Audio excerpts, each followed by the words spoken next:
Okay, you're the scientist. Bring it on. Bring it on. You accept facts and belief. I know the religious people believe, the scientist says prove. What do you believe? What do you think happens when we die?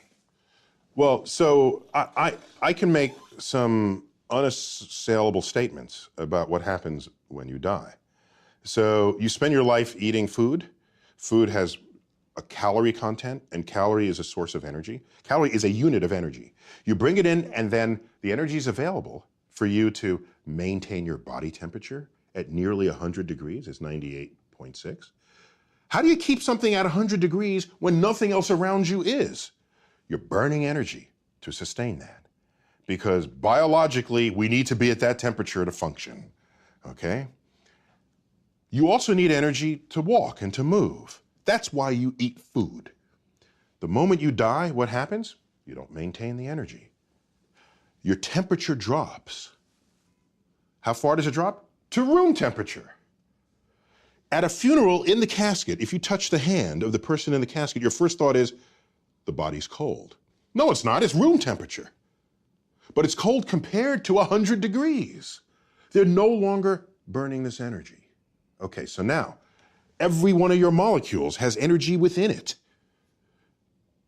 If you get cremated, that energy gets released in the form of heat. And you heat the air, and that air radiates to space. You get buried, which is how I want my body to be disposed of. Bury me. Bury me. Because you know why? I don't want the energy content of my body to just get radiated out into space, of no use to anybody.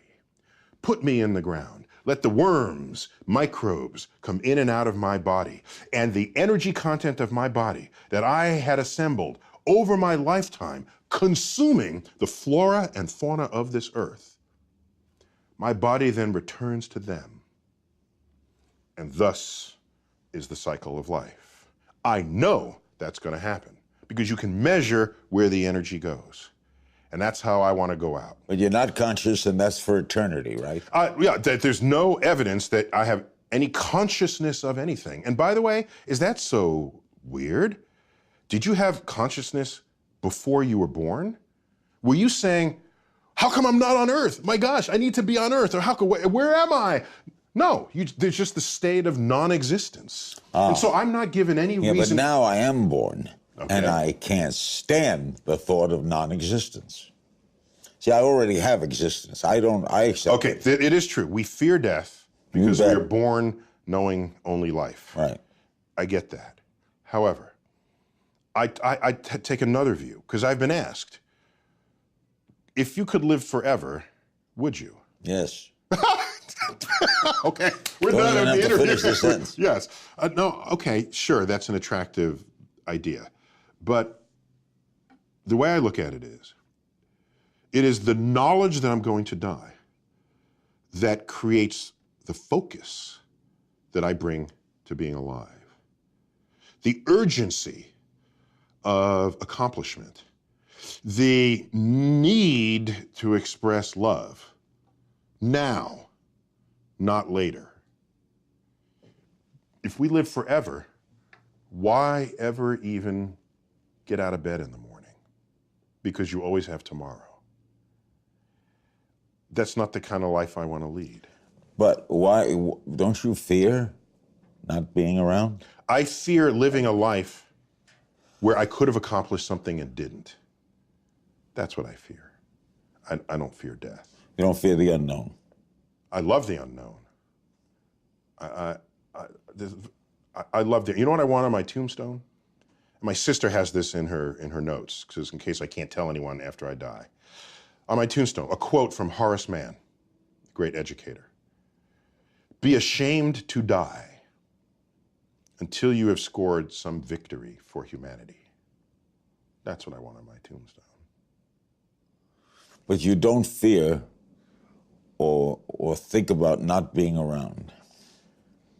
My great regret for not being around would be, it would be kind of cool to see my kids continue to grow. Don't you want to know that? Yeah, that'd be fun. I want to see what inventions would make life easier, what clever discoveries or innovations would arise out of the collective brainwork What do of you my think? species. What do you think when you see religious people, when you see popes or rabbis or people who fervently believe, the Billy Grahams of the world, who are sincere and wonderful people, Yeah, of course. who actually may be delusional that they're gone somewhere?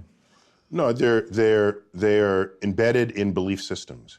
And what I look at is I see all the belief systems, and when you line them up, they're not really compatible with one another.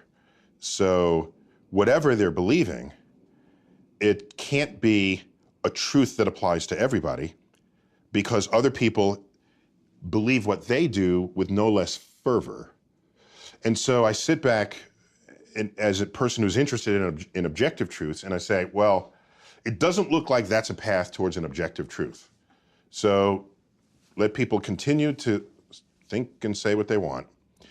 But as a citizen of a country that is not founded on a religion, it's founded with sort of a secular construct in a way that protects whatever religion you want to express. This is protected in the Constitution. The Constitution doesn't actually mention God. Right. Rather controversial in its day. And it doesn't mention God because they don't want legislation to tell you what God to worship. They knew this. They knew how governments can persecute people who had belief systems that didn't agree with the state. They knew this. So they created those freedoms. And so we have these freedoms. Go ahead. But if you're going to create legislation that has to apply to everybody, and you're now going to put your belief system into legislation, that is not a free and open democracy. And you are an amazing man.